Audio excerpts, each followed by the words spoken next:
주님께서 여러분과 함께 루카가 전한 거룩한 복음입니다.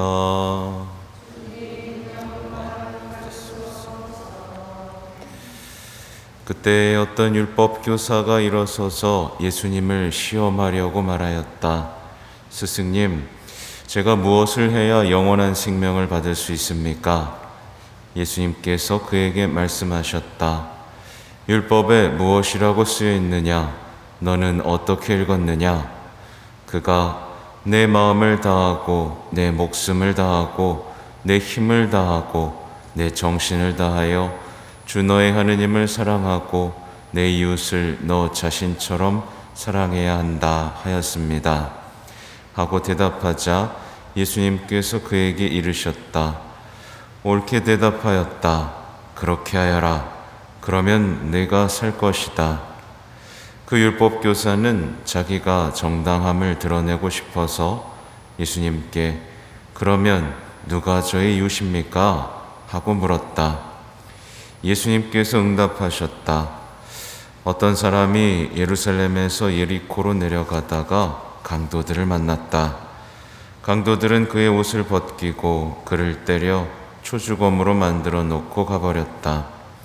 마침 어떤 사제가 그 길로 내려가다가 그를 보고서는 길 반대쪽으로 지나가 버렸다. 레위인도 마찬가지로 그곳에 이르러 그를 보고서는 길 반대쪽으로 지나가 버렸다. 그런데 여행을 하던 어떤 사마리아인은 그가 있는 곳에 이르러 그를 보고서는 가엾은 마음이 들었다. 그래서 그에게 다가가 상처에 기름과 포도주를 붓고 싸맨 다음 자기 노새에 태워 여관으로 데리고 가서 돌보아 주었다. 이튿날 그는 2데나리온을 꺼내 여관 주인에게 주면서 저 사람을 돌보아 주십시오. 비용이 더 들면 제가 돌아올 때에 갚아드리겠습니다. 하고 말하였다. 너는 이 세 사람 가운데에서 누가 강도를 만난 사람에게 이웃이 되어 주었다고 생각하느냐? 율법 교사가 그에게 자비를 베푼 사람입니다. 하고 대답하자 예수님께서 그에게 이르셨다. 가서 너도 그렇게 하여라. 주님의 말씀입니다.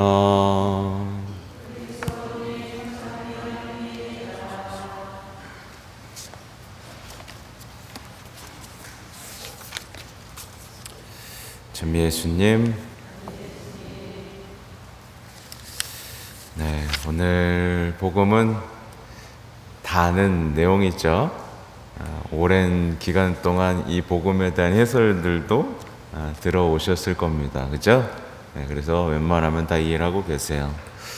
근데 오늘 1독서, 2독서, 복음까지 사실은 다 일관적인 아주 단순한 내용을 담고 있어요.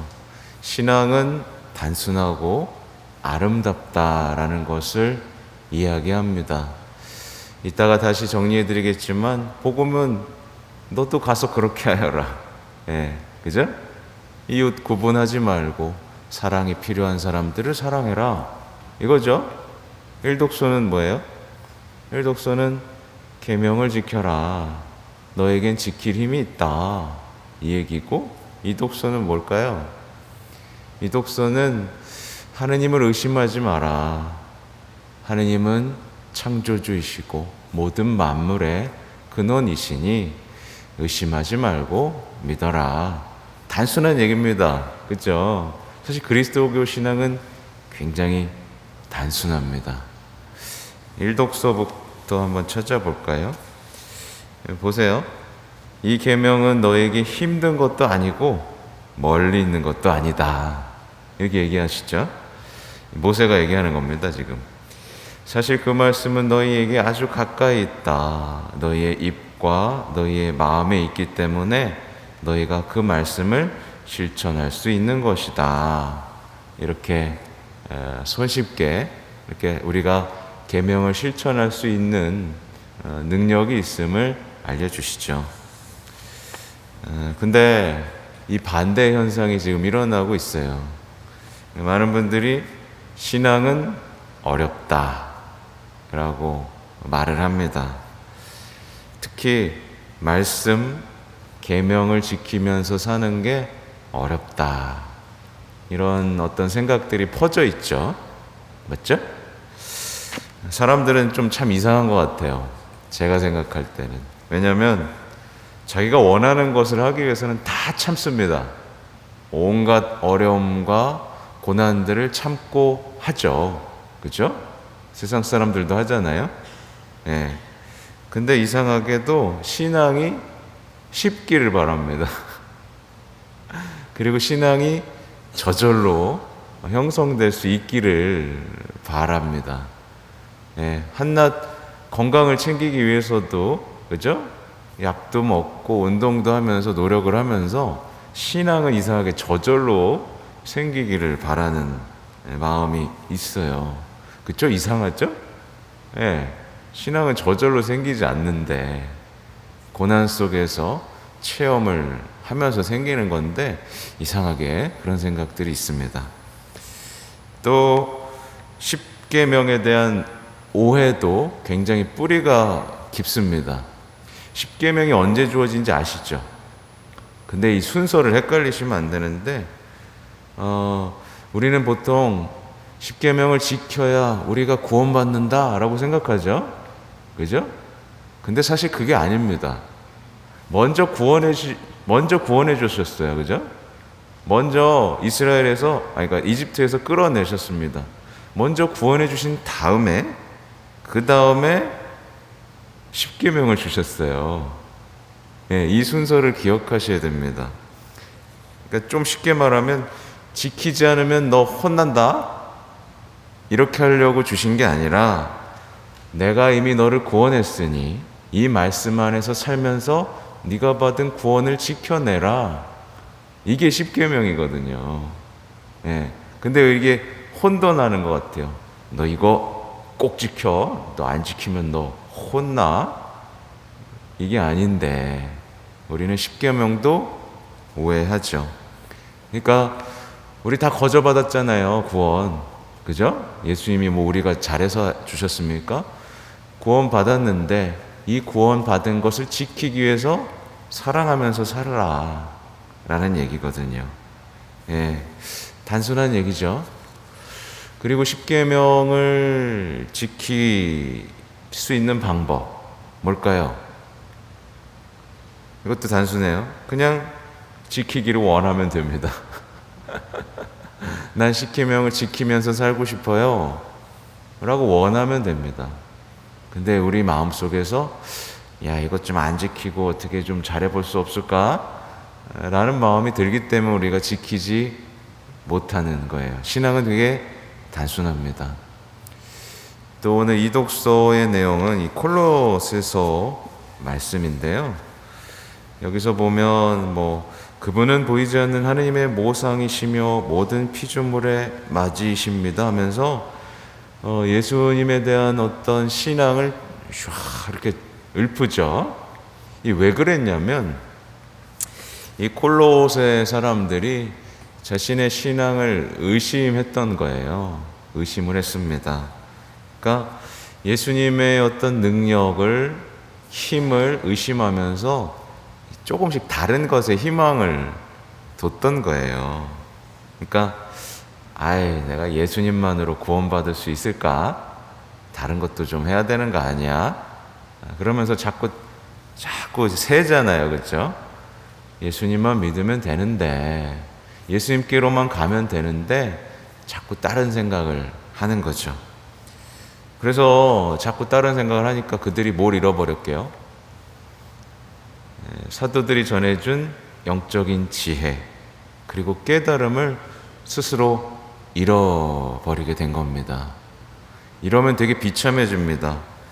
신앙생활을 하면서 어떻게 되냐면 하느님을 아는 지식 때문에 막 기뻐져야 되거든요. 점점 하느님은 이런 분이시구나.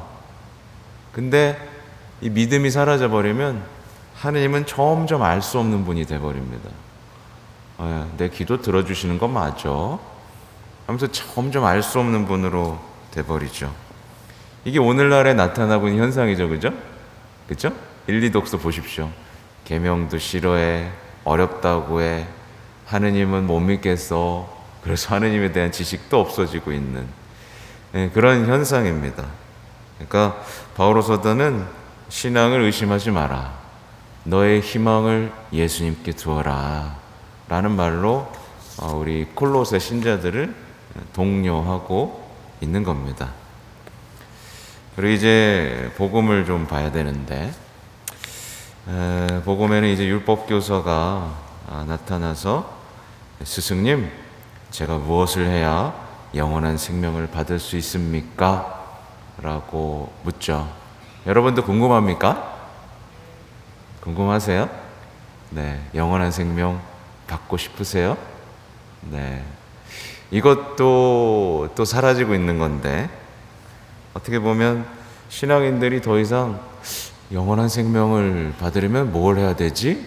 라는 질문을 이제 안 하는 것 같아요. 안 합니다, 잘. 예. 노후를 위해서는 많은 것들을 준비하면서, 그죠? 자식들을 위해서는 또 많은 것들을 준비하면서, 정작 영원한 생명을 위해서는 뭘 하고 있는지 모르는 신앙인들, 관심 없는 신앙인들이 꽤나 많아졌죠. 그리고 이제 대신에 이제 예수님한테 질문하는 거예요. 제가 잘 먹고 잘 살려면 뭐 해야 돼요? 네, 이거 기도 이만큼 바치면 저 이제 잘 살게 해주실 거예요? 이렇게 엉뚱한 질문들이 영원한 생명에 대한 질문을 대처해버린 오늘날의 현상이죠.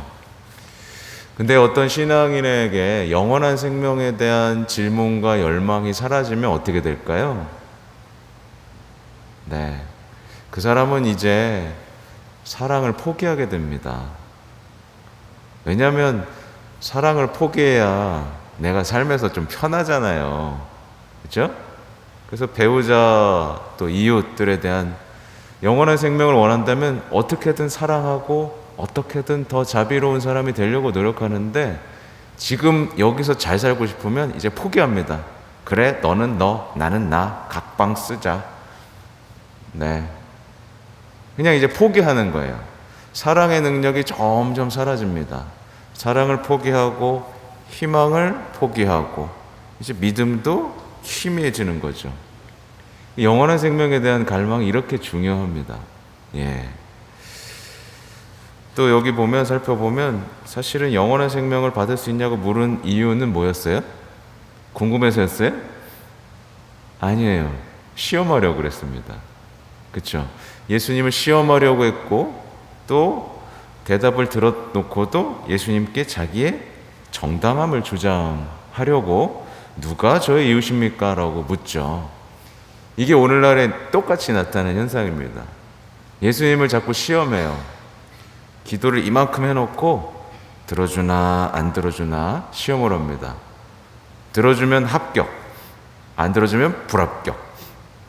그쵸? 예, 불합격하면 이제 탈락입니다. 에이, 기도 안 해. 그러니까 시험을 하는 거죠, 예수님을. 마치 내가 더 똑똑하고 내가 더 잘났다고 생각하는 겁니다. 그죠? 우리가 예수님 앞에서 시험을 당하는 건데 우리가 예수님을 시험하고 있는 정말 놀라운 현상들이 자꾸 벌어지고 있고, 정당함도 마찬가지예요. 우리는 정당함을 주장할 수 없습니다. 그죠? 주님, 제가 뭘 잘못했습니까? 라고 용서를 청하고 다시 그 신앙의 단순함 속에서 그 아름다움을 체험하면서 살아가면 되는데, 끝까지 고집을 부리죠. 네, 저 나름대로 열심히 살았어요, 이거죠. 끝까지 자기가 잘못한 걸 모르고 나는 그래도 그 상황 속에서도 이렇게 했다고요. 저 잘한 거 아니에요? 라고 묻는 거죠. 근데 오늘 율법학자가 정당했어요? 안 정당했죠. 예, 누가 봐도 다 알죠.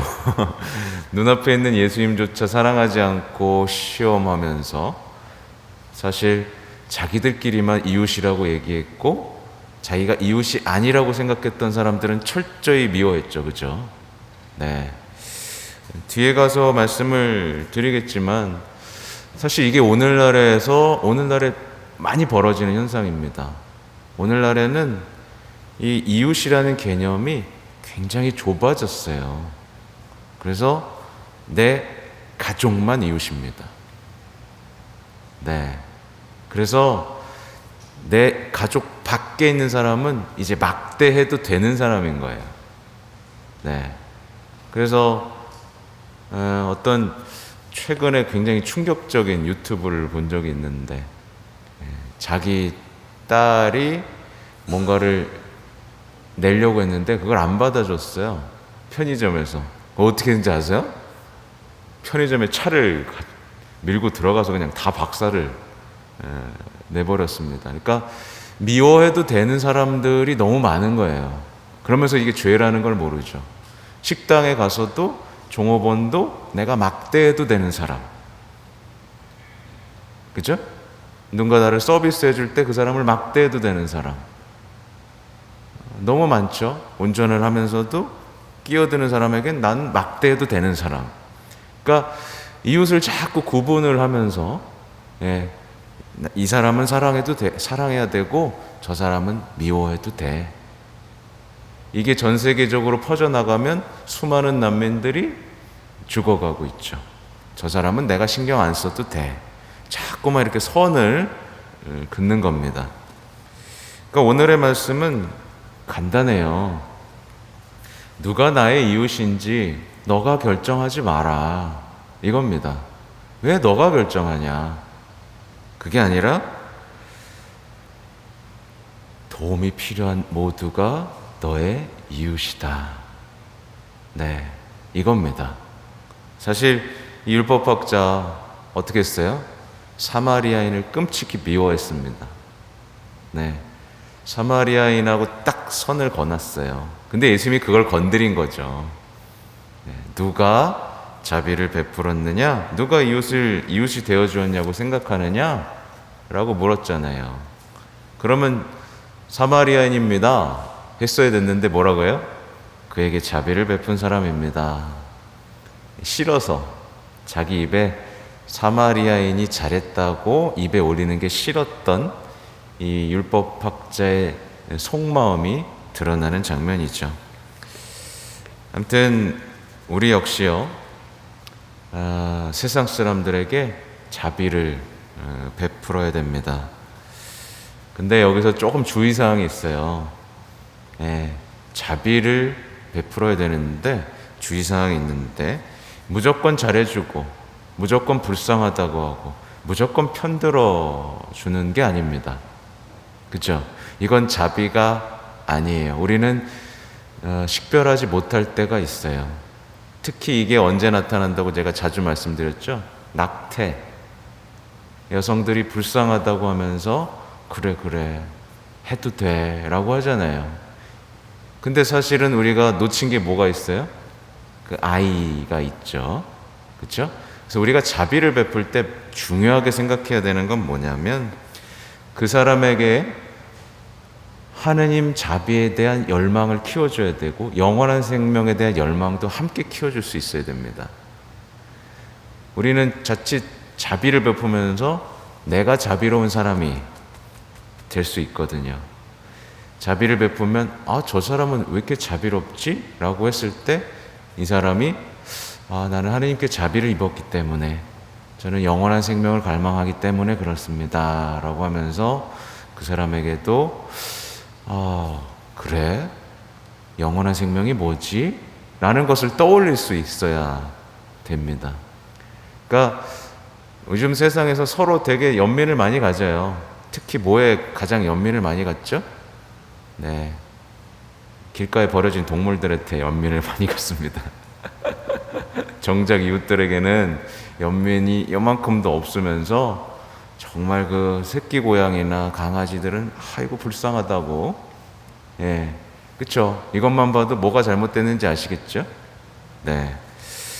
아무튼 또 한 가지만 더 말씀드리면 오늘 복음 속에 누가 그냥 지나가요? 반대편으로 사제 또 레위인이 그냥 지나가죠.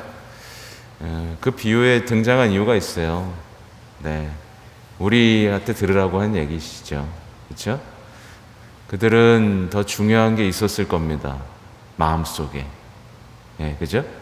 근데 우리도 뭔가 중요하게 생각하면서 정작 사랑을 실천하지 못하는 경우가 있잖아요. 그러니까 희생제물보다 더 중요한 건 자비잖아요. 우리 역시 성당에 나오고 기도하면서 정작 이웃에게는 무관심할 수 있다. 이 얘기를 하십니다. 부디 이 가엾은 마음 있잖아요. 이 가엾은 마음을 잘 알아보시고 자비를 베풀 수 있는 여러분이 되시면 좋겠습니다. 아무튼 계명은 단순하죠. 하나님에 대한 신뢰 키워가시고 너도 가서 그렇게 하여라 라는 예수님의 말씀이 우리를 영원한 생명으로 이끌어 준다는 거 기억하시는 오늘이 되시면 좋겠습니다. 아멘.